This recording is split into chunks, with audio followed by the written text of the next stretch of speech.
So a friend of mine asked me for some help with his car project. He's got this MR2 that he needs to get through the ref, and the ref told him that he needs a temp sensor in his EGR valve.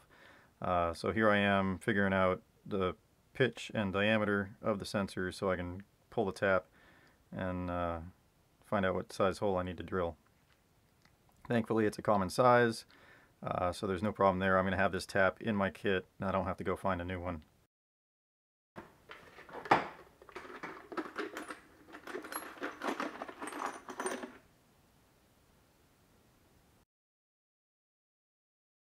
Because this is somebody else's car and not my own, I want to double check and make sure that this is going to fit proper. So I got a nut that's M10 by 1 1/4 and everything's hunky-dory. I don't have to worry about this.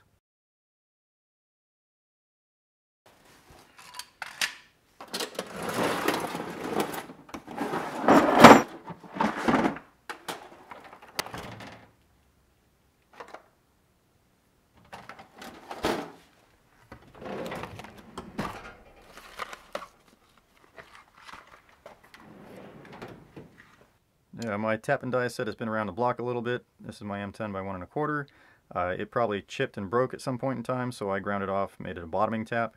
I can't start a hole with this, so I'm going to have to use something else. I've got this helicoil set, M8 by 1 1/4.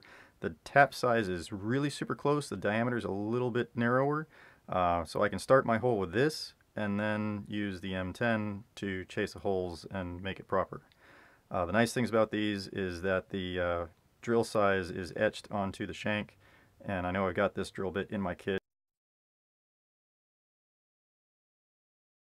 This is the EGR valve, and this is the cast boss where the temperature sensor needs to be installed. So I'm going to build a jig and check it up in my drill press.